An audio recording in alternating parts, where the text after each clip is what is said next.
for another episode of Real Life Realtors Podcast. And you're here with myself, Dennis Scott. Vanessa Estrada. Your favorite realtor, Sirrom Alizem.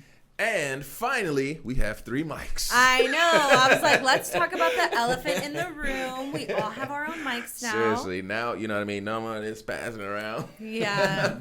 But anyway, today, guys, we're going to be talking about a few things. You know, celebrity real estate news. We're going to be talking about our pits and peaks of the week. And then we're going to get into what to expect once you're in contract on the buyer side. So, Vanessa, you want to start us off with that juicy news? Yes, sir. So for this week's celebrity news, we're going to be talking about Ben Affleck and Jennifer Lopez. They are in contract right now on their Bel Air mansion, also known as the Bellagio Estate. Wow. Okay, so let me tell you a little bit about this home.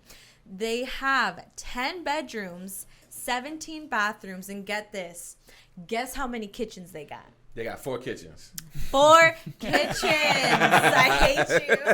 And as for the size of this home, we are looking at a 1.1 acre home, which is kind of small, you know. Right. I mean, not small, you know. Right, not but relative. like, It's an acre. but for this type of home, it seems a little small. But it's 20,000 square feet. Wow. How do you even furnish a home that big? Seriously. That's my question. But originally, this home was listed at $65 million in February. Yeah.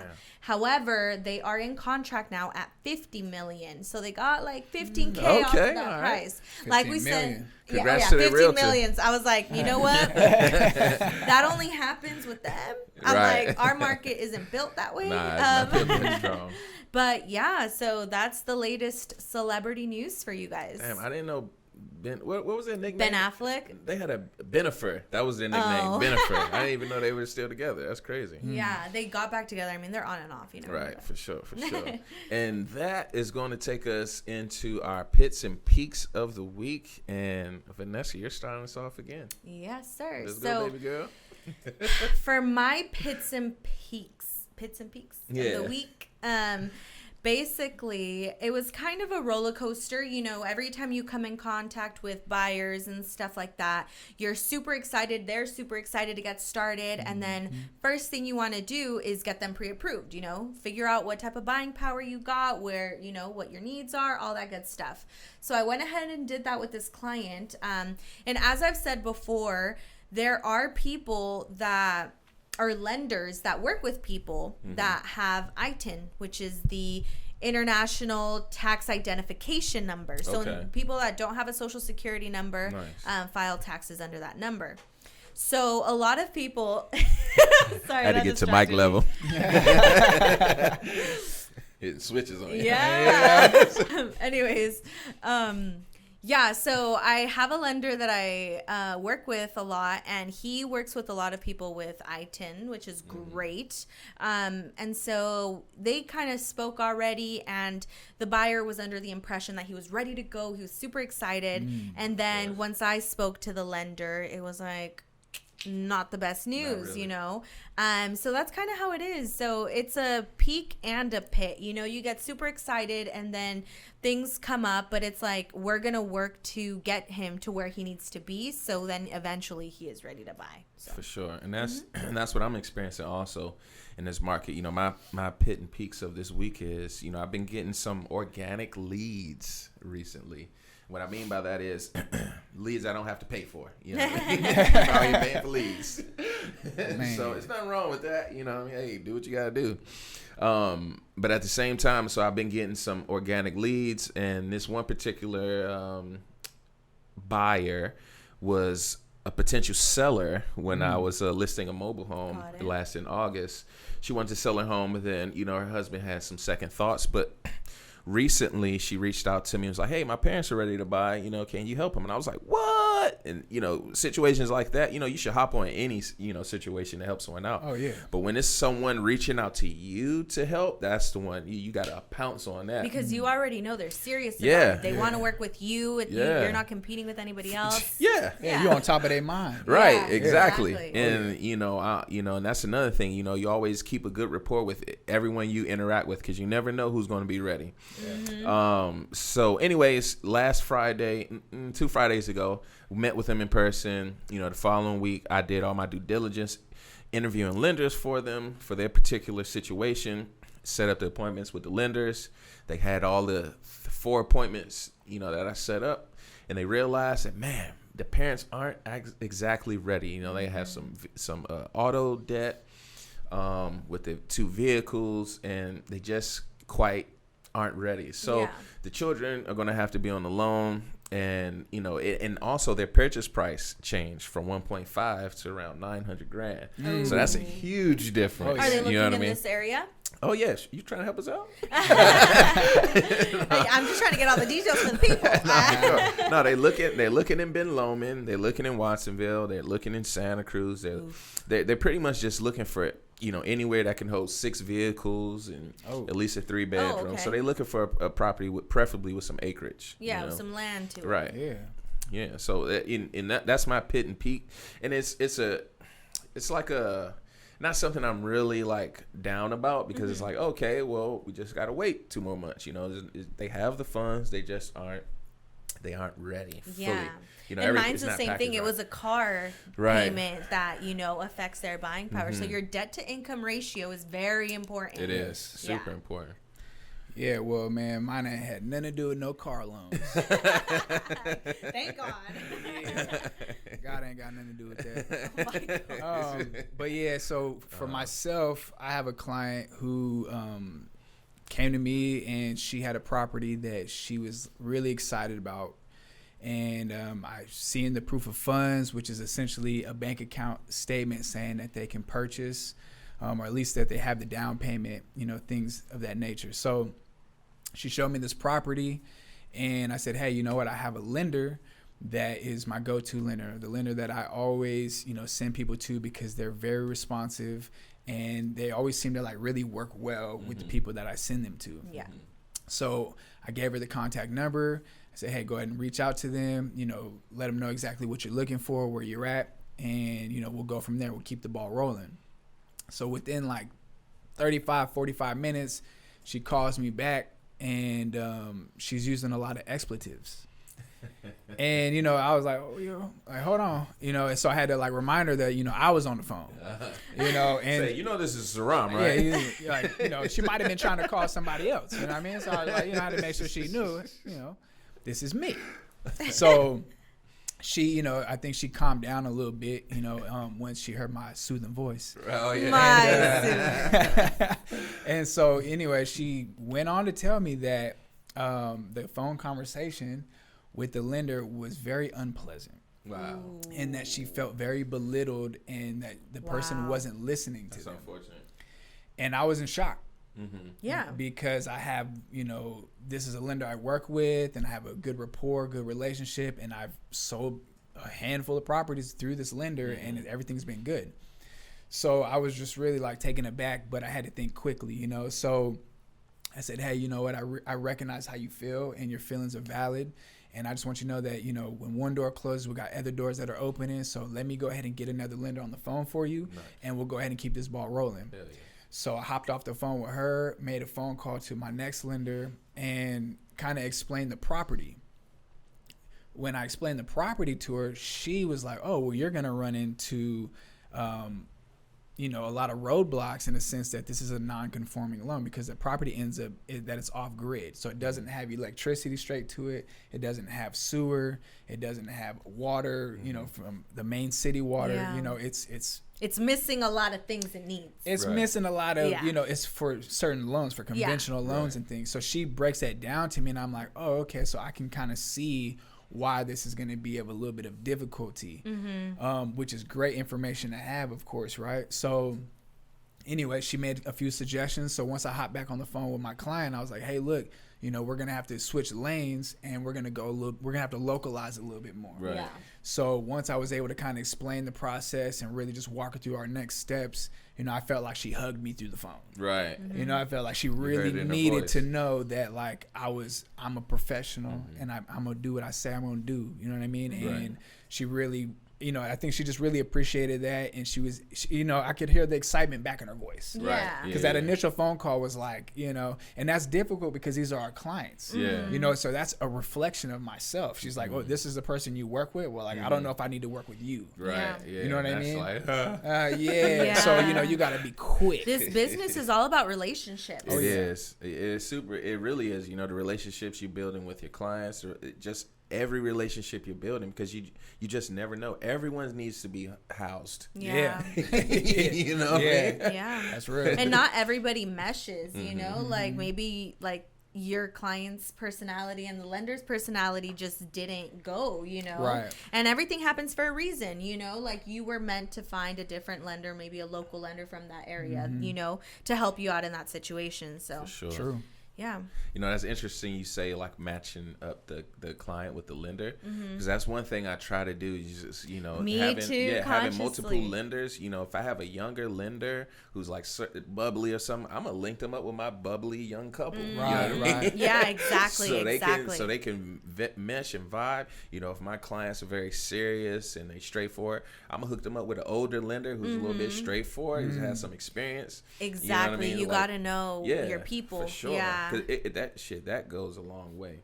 And the lender is the first step in a process. You know what I mean? Figuring out what you can do, how much money you can play with. But once you're in contract, that's what we're talking about today. Dun dun dun. Because oftentimes, people, they just think, okay, I put in my offer, it's accepted, and then I move in. Now you know what? what? I mean? Now what? You know what I mean? But there are things involved. You got to pay your earnest money deposit, which is 3% of the purchase price. It depends. It It varies. depends. Right now in this market, that's standard. Yeah. You don't want to put anything less than that on Yeah. your earnest money deposit. And earnest money deposit, for those people who don't know, is what, Vanessa? But see, like, it's the initial payment. So the earnest money deposit is the first initial payment that you're putting in. So it's basically the skin in the game, as Right. a lot of people like to call it. Right. So that's basically showing your good faith, like, I'm in for it. Right, like, for this sure. is my deposit. We're going for it, And the thing about the deposit, too, is that it's not extra money that you're paying. Right. It is Good point. coming from your down payment that point. you owe. So, for example, if you are putting 5% down and you're doing 3% of the purchase price, then you only need to come up with that 2% at closing. Right. You know what I mean? Because Right. you're already doing that 5. It's not extra money. A lot of people get a little bit confused. Right. So there's just a little clarification there for Now, you. that 5%, I don't know who's putting that down in this market. Well, that's what I was going to say, because I was like thinking about it, and I Say was good like, luck. 3%. FHA people usually be doing that, so they Right. don't put 3% Right, down they for their don't. earnest money Yeah, deposit. for So it sure. kind of varies, but in this market, it's a little tough. It's very tough, but once you put your earnest money deposit down, there's a couple of things that come up next. You have your inspections and you have your appraisal. Sirrom, can you touch a little bit on the appraisal? Yeah, I could definitely touch a little bit on that. So, appraisals, essentially, you're going to get into contract and you're going to say, hey, the seller and the buyer are going to come together and say, we think that, the home is going to sell for this. This is the value of this home. Right. So they agree to sell this property for X amount of dollars. Then you have the appraisal come in. And the appraisal, what they do is they come in and they say, based on the square footage, based on remodeling, upgrades, rooms, bathrooms, essentially they come and look at the structure of the home. They look at all these little details and they say, hey, do we think in this today's market, Right. not last year, Right. today, do they think that today in this market that this home is worth that? And why this is important is that, say we agree on a property for $1 million and the appraiser comes in and says, yeah, this property is worth $1 million. Cool. Everything just keeps Great. sliding. Sweat wiped off your forehead right Yeah, there. Like, "Ooh, thank everything's God." gravy. Now, however, if they come in, they say, we think that this property is less than $1 million. 950. $950. Yeah. Well, what happens then? So there's a couple things. That happen then. Who wants to go over So that? a couple things that happens then is you up. So see, that's why you have to put contingencies in your offers. But the thing about putting contingencies, first of all, contingency is say, for instance, all right, I'm going to give you this unless this happens. If this happens, I'm pulling out. You know what I mean?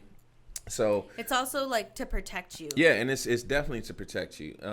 So with the appraisal contingency, is simply you want to have the appraisal contingency in place if you don't have the cash reserves to go higher. So you put the appraisal contingency in. So like the example you mentioned, you put in an offer at $1 million, it appraises at $950.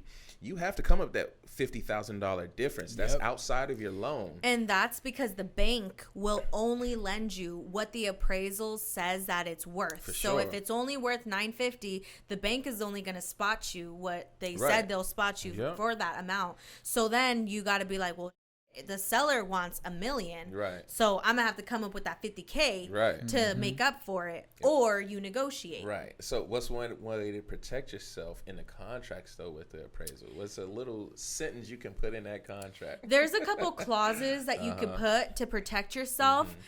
We ain't giving out all our gems. Come holler at us for the rest of it. Let us, this is why you got to work with professionals. No, seriously, because you got to know how to negotiate. You got to know how to throw in a little bit of seasoning on that contract to make it, you know. And then, say for instance, you know what I mean. You make the offer at $950.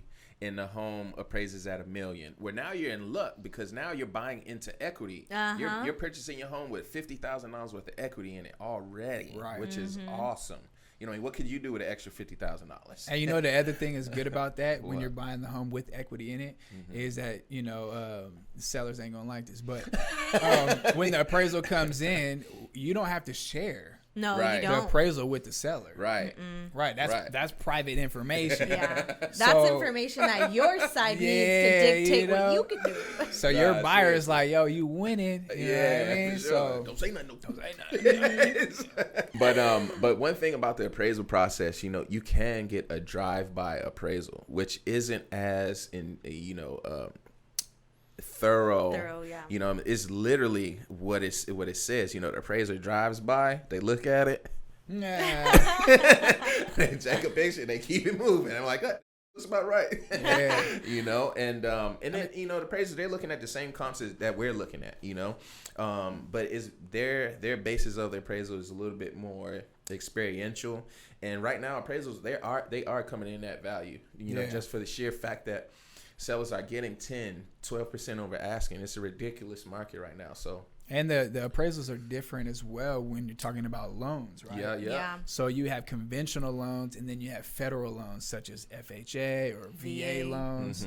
And with the federal loans, they're a lot more strict. Yes. Yeah. So things like things have to be done. Yeah, they test when when a conventional appraisal is done.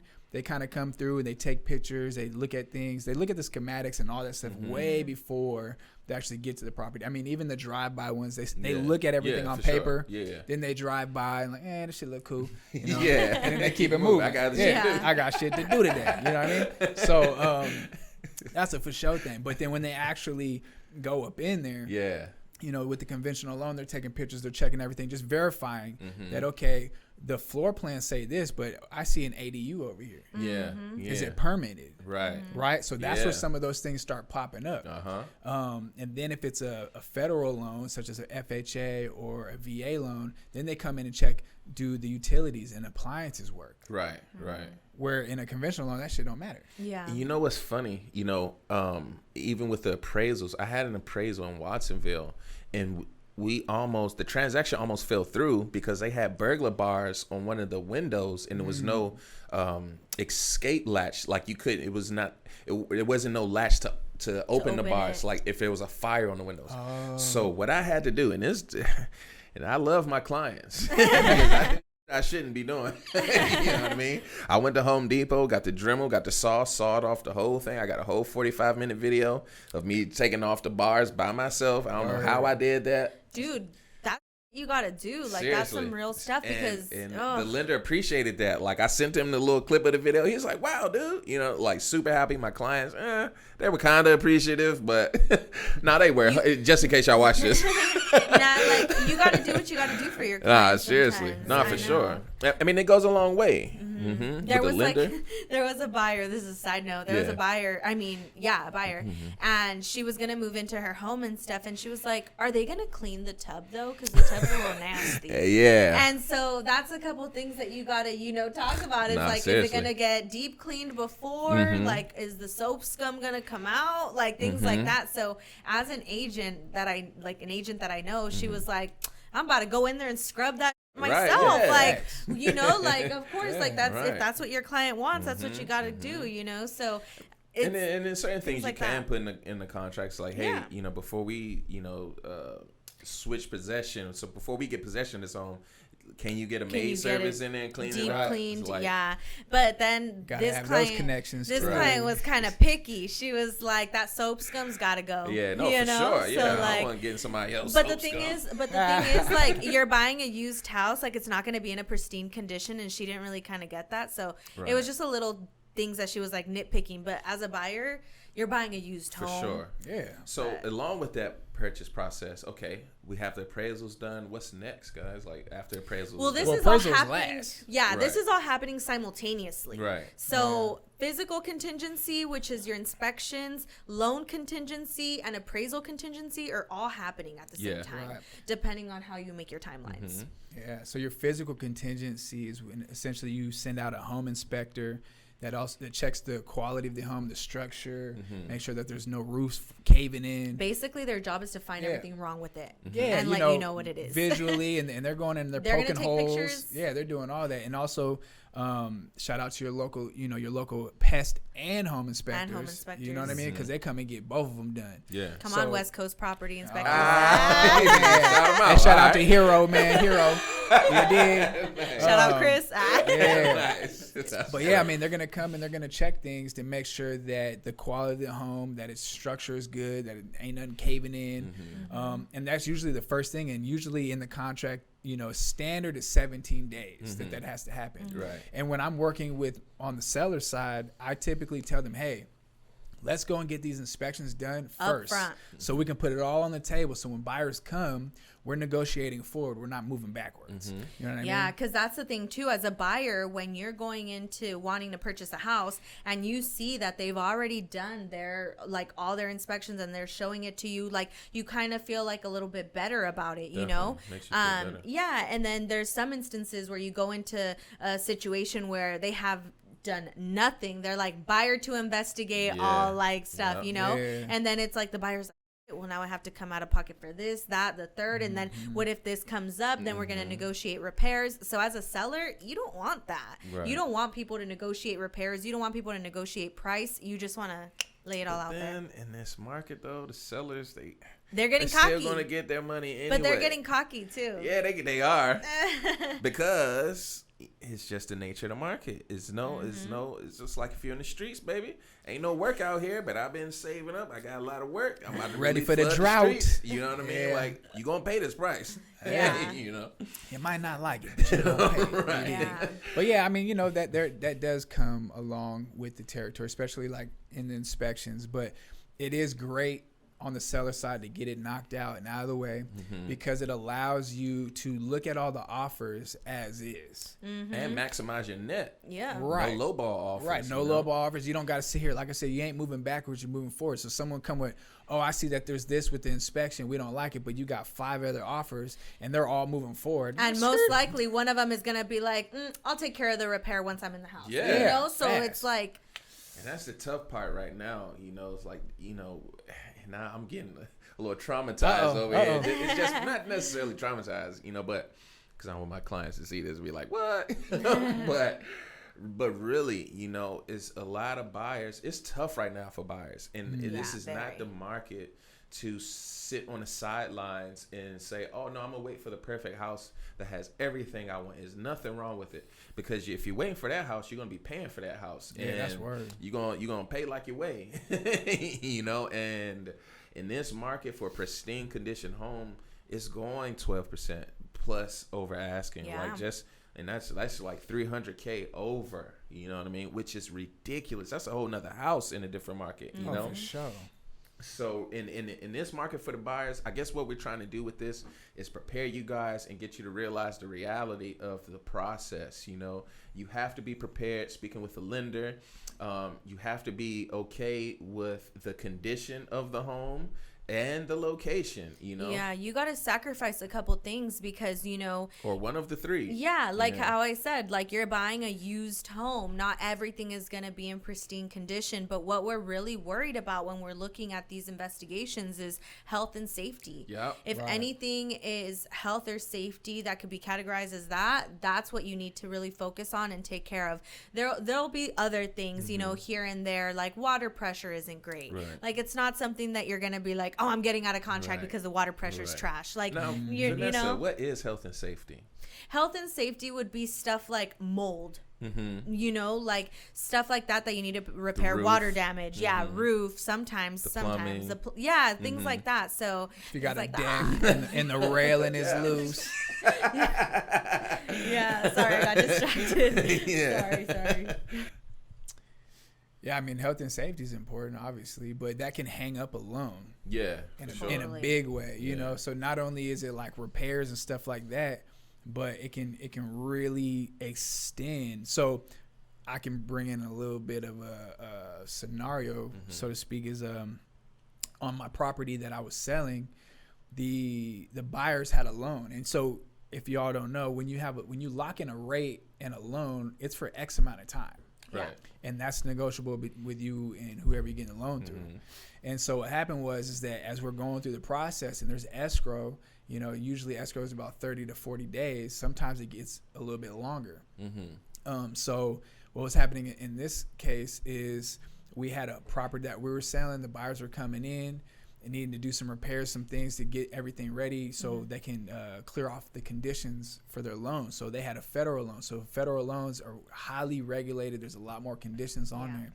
And what happened is that their loan lock expired. So their rate and their loan lock expired. So they had to extend it.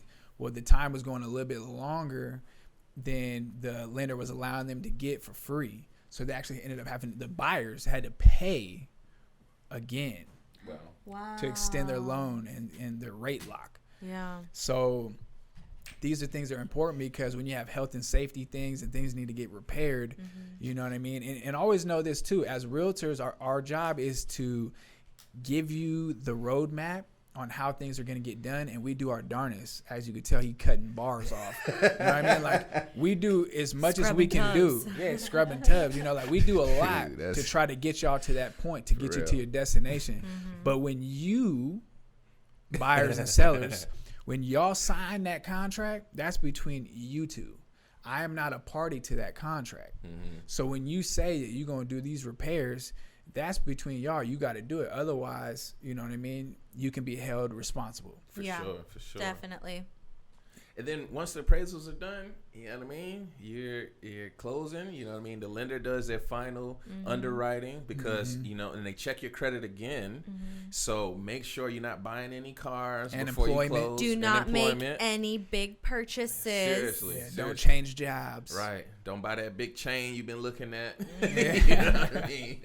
Like, seriously, because they have to check it one more time before you close. And then once they check the loan one more time, check all your finances and everything, blah, blah, blah, you're fully underwritten, the loan's approved, and you close. You're signing off, you're getting your keys, and a couple days later, we're getting paid. You know? Yeah, for real. And that's how it works, in a nutshell. Not. So we just kind of wanted to run a little bit through what to expect once you're in contract, because we talk a lot about, you know, to agents and stuff about what we go through, but we wanted to go in depth about what you go through as a buyer or a seller, you know, because a lot of people don't know what to expect. Like once they're in contract, they're like, all right, I got my approval. I know what I'm looking for. Let's go look at houses. I wrote up this offer. Now what? You know? So we just wanted to dive in. If you guys have more questions, leave them down below so we can go over them as well. Sure. Like, share, comment, subscribe. All that in a bag of chips, baby. Do all the things. All right, guys. Thank you for watching. See you next week.